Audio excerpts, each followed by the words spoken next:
Hello friends, आज की इस वीडियो में छात्रों के जीवन की सबसे बड़ी गलतियों के बारे में बताने जा रहा हूं। दोस्तों, इस कंपटीशन के दौर में कुछ गलतियां ऐसी होती है, ज्यादातर भारतीय छात्रों के साथ होती है। अगर आपको इन गलतियों के बारे में पता चल जाए तो आप इनमें सुधार कर सकते हैं।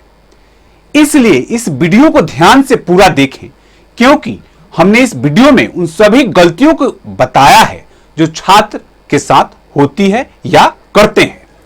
भारतीय छात्रों को स्कूल या कॉलेज के दिनों में पढ़ाई करते समय उनका और उनके माता पिता का सिर्फ एक ही सपना होता है, और वह ये सरकारी नौकरी प्राप्त करने का। ऐसे में कुछ छात्र सरकारी नौकरी प्राप्त भी कर लेते हैं तो उनके माता पिता की खुशी का कोई ठिकाना नहीं रहता। लेकिन ऐसे भी बहुत से छात्र होते हैं जिनको सरकारी नौकरी नहीं मिल पाती है। तो ऐसे में वो छात्र क्या करें? कभी आपने इसके बारे में सोचा है? बिल्कुल नहीं। सरकारी नौकरी की तैयारी करने वाले छात्रों की अगर सरकारी नौकरी न लगे तो उनके पास ऐसी कोई स्किल्स नहीं होती जिसकी बदौलत उन्हें प्राइवेट नौकरी भी मिल जाए। इस वजह से उनकी नौकरी लगने के चांस बिल्कुल समाप्त हो जाते हैं। सभी छात्रों को सरकारी नौकरी मिलना भी एक मुश्किल कार्य है, क्योंकि रोजगार की बात करें तो हमारे देश में सरकारी नौकरी केवल 2% है। अब आपको सरकारी नौकरी केवल बोलने से मिलने वाली नहीं है कि मैं सरकारी नौकरी की तैयारी कर रहा हूं। सरकारी नौकरी, गवर्नमेंट जॉब पाने के लिए यानी कि 2% सरकारी रोजगार की श्रेणी में आने के लिए आपको कितनी मेहनत करनी होगी यह आप बखूबी जानते हैं, जो कि आसान कार्य नहीं है। सरकारी नौकरी प्राप्त करने के लिए आपको कम से कम 3 से 4 साल लगातार मेहनत करनी होगी। आपको रोजाना 10 से 12 घंटे पढ़ाई करनी होगी, तब जाकर आप स्वयं से सरकारी नौकरी की उम्मीद रख सकते हैं। लेकिन इसकी भी कोई गारंटी नहीं है कि आपको नौकरी मिल ही जाएगी। इसके लिए आपको अपने भविष्य को अंधकार से बचने के लिए स्कूल या कॉलेज में से थोड़ा समय निकालकर आपको दूसरी स्किल भी सीखनी चाहिए, ताकि आपका भविष्य खराब ना हो। आज के समय में बहुत से ऐसे शॉर्टकट कोर्स चल रहे हैं जिनको सीखकर आप कम समय में ही पैसा कमाना भी शुरू कर सकते हैं। जैसे जैसे समय डिजिटल होता जा रहा है, वैसे ही मनोरंजन के साधन भी बदलते जा रहे हैं। आजकल बच्चों और युवा पीढ़ियों ने खुले मैदान में खेलना छोड़ दिया है, क्योंकि खेलने का कार्य अब घर बैठे ही मोबाइल पर कर देते हैं, जिसके कारण बच्चों में स्वास्थ्य समस्याएं भी बढ़ती जा रही है, जो कि एक चिंता का विषय है। ज्यादातर बच्चे और युवा पीढ़ी अपने मनोरंजन के लिए मोबाइल की सहायता ले रहे हैं, जिसकी उन्हें दिन पर दिन लत लगती जा रही है। वह अपना फ्री समय मोबाइल पर गेम खेलने और मनोरंजन वीडियो देखने में बिता रहे हैं। मोबाइल के इस्तेमाल के समय उसमें इतना खो जाते हैं कि उन्हें आसपास की चीजें भी नजर नहीं आती है। वह उस समय किसी की नहीं सुनते हैं। ज्यादा मोबाइल इस्तेमाल करने की वजह से बच्चों में पढ़ाई की रुचि खत्म होती जा रही है। इनका ध्यान सिर्फ इन चीजों में रहता है कि उन्हें गेम खेलने के लिए मोबाइल कब मिलेगा। उसके चक्कर में पढ़ाई पर ध्यान ही नहीं दे पाते हैं, जो कि उनके लिए बहुत मायने रखती है। पढ़ाई आपका एक ऐसा हथियार है जो आपको और आपके परिवार को मान सम्मान और तरक्की प्रदान करा सकता है। जितना ध्यान लगाकर बच्चे मोबाइल में गेम खेलते हैं, अगर उतना ध्यान पढ़ाई में लगा लें, उनके कैरियर के लिए अच्छा रहेगा। पढ़ाई के समय में बच्चों की सहायता उनके माँ बाप को करनी चाहिए, क्योंकि बच्चों में इतने समझ नहीं होती कि वो भविष्य के लिए कुछ अच्छा प्लानिंग कर सके। आज के विद्यार्थी किताबी ज्ञान बढ़ाने के बजाय डिग्री लेने में ज्यादा ध्यान देते हैं, जो कि बिल्कुल सही नहीं है।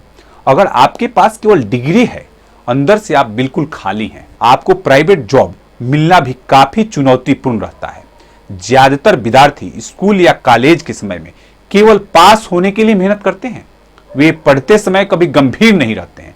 उन्हें लगता है कि मौज मस्ती के केवल यही दिन है, इसलिए ज्यादातर मस्ती करते हैं, अपने कीमती समय को बेकार करते हैं। ऐसा करके आप अपने भविष्य को कभी भी सही रास्ते पर नहीं ले जा सकते। ये वही विद्यार्थी होते हैं जो बाद में दूसरों को दोष देते हैं। आज की इस प्रतियोगिता वाले समय में डिग्रियां केवल एक पढ़ाई का प्रमाण पत्र रह गया है। इसलिए आपका भविष्य आपके ज्ञान, नॉलेज और स्किल्स के आधार पर निर्भर करता है। इसलिए आज के समय में डिग्री वाले लगातार बढ़ते जा रहे हैं, लेकिन ज्ञान की कमी के कारण वे जीवन में कुछ खास नहीं कर पाते हैं। उन्हें अपने क्षेत्र के बारे में भी संपूर्ण जानकारी नहीं होती और ना ही उनके पास कोई दूसरी स्किल होती है। इसलिए आज आप देख रहे होंगे कि बेरोजगारी की दर कितनी बढ़ती जा रही है। ज्यादातर लोग केवल सरकारी नौकरी के भरोसे रहकर तैयारी करते हैं। अगर आप भी कॉलेज में केवल मौज मस्ती करने के लिए जाते हो तो यह आपके जीवन की सबसे बड़ी गलती होगी, जिसे आप जिंदगी भर याद करोगे। जब आप जॉब पाने के लिए इधर उधर भटक रहे होंगे और आपके पास डिग्री के अलावा कुछ नहीं होगा तो आपको उसके लिए जिंदगी भर पछताना पड़ेगा। अब आप सोच रहे होंगे कि मौज मस्ती बिल्कुल भी ना करें। ऐसा भी नहीं है, मौज मस्ती करें लेकिन लिमिट रखकर। पढ़ाई के समय आपको केवल पढ़ाई पर ही फोकस करना होगा।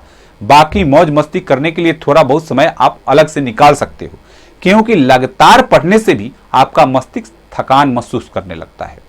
उसे भी थोड़ा आराम की जरूरत होती है। हमारे देश में एक बात कूट कूट कर बच्चों के मन में भरी जाती है, अच्छे से पढ़ोगे तो अच्छी नौकरी मिलेगी। हमें कभी भी ऐसा नहीं बोला जाता कि बेटा अच्छे से पढ़ोगे तो कोई अच्छी कंपनी खोलना, जिससे आप हजारों युवाओं को रोजगार प्रदान कर सको। पता नहीं नौकरी वाली बात ही दिमाग में क्यों भरी जाती है। अगर आप ठीक से पढ़ाई नहीं करोगे तो कहीं पर भी आपको नौकरी नहीं मिलेगी। पता नहीं ऐसा क्यों माना जाता है कि एजुकेशन का मतलब सिर्फ नौकरी पाना है। हमारे देश की शिक्षा सिर्फ नौकरी तक ही सीमित रह गई है। अगर सभी केवल नौकरी पाने वाले होंगे तो कोई नौकरी देने वाला कैसे बनेगा? तभी तो आप उसकी कंपनी में नौकरी कर पाओगे। क्योंकि हमारे देश में मात्र 2% सरकारी नौकरी है, इसलिए सभी युवाओं को सरकारी नौकरी नहीं मिल सकती। इसलिए ध्यान से सोचें, अगर कोई नौकरी देने वाले ही नहीं बनेंगे तो नौकरियां कहां से उत्पन्न होगी? हमारे देश के युवा कभी नौकरियां बनाने के बारे में नहीं सोचते, इसलिए देश में बेरोजगारी की दर बढ़ती जा रही है। लोगों के पास बड़ी बड़ी डिग्री होने के बावजूद भी उनकी सोच में कहीं ना कहीं कमी रह जाती है, तभी बेरोजगार घूम रहे हैं। इसलिए पहले दिमाग से इस बात को निकालना होगा कि शिक्षा प्राप्त करने का मतलब सिर्फ नौकरी प्राप्त करना नहीं है। शिक्षा से आपको सही गलत का ज्ञान, आपके मानसिक स्तर में वृद्धि, दूसरों से व्यवहार के बारे में पता चलता है। यह बात भी बिल्कुल सत्य है। किसी छोटी नौकरी से आप केवल जरूरतें पूरी कर सकते हैं। ज्यादातर नौकरी करने वाले औसत जिंदगी जीते हैं। हम ज्यादातर पढ़ाई करते समय अपने माँ बाप पर ज्यादा निर्भर रहते हैं। पहले 10वीं पास, फिर 12वीं पास, उसके बाद ग्रेजुएशन और फिर नौकरी की तैयारी करते हैं। और फिर नौकरी की तैयारी करते समय हमारे जीवन के 20 से 25 साल ऐसे ही गुजर जाते हैं। इस दौरान हमारी पढ़ाई में काफी खर्च भी आता है, जो कि इस तरह से माँ बाप पर भार बना रहता है। इस दौरान ज्यादातर मध्यम परिवार वाले विद्यार्थियों को घर वालों से ताने भी सुनने पड़ते हैं। उन्हें गुस्सा भी आता है, लेकिन क्या करें। ऐसे में आपको 12वीं तक तो ठीक है, लेकिन उसके बाद आपको ग्रेजुएशन करते समय पार्ट टाइम में कोई छोटे मोटे कार्य भी करने चाहिए, जिससे आपकी पढ़ाई के लिए अलग से खर्च निकल सके और थोड़ा बहुत पैसा आप घर वालों को भी प्रदान कर सकें। इससे आपको पैसे के बारे में समझ आएगी और आप ज्यादा से ज्यादा पैसा बर्बाद करने से बच पाओगे। ऐसा करने से आपके अंदर स्किल्स डेवलप होगी और कम समय में ही आपको पढ़ाई के अलावा नई नई चीजें देखने को भी मिलेगी। थोड़ा दुनिया के बारे में जानने को मौका मिलेगा कि आपका आने वाला समय में किस प्रकार के लोगों से भी सामना हो सकता है, और भी जीवन की कुछ महत्वपूर्ण बातें सीखने को मिलेगी जो आपके भविष्य में काम आएगी। आशा है दोस्तों, इस वीडियो से छात्रों को सही दिशा निर्देश मिलेगा ताकि अपने छात्र जीवन में आने वाली परेशानियों से बच सके। धन्यवाद।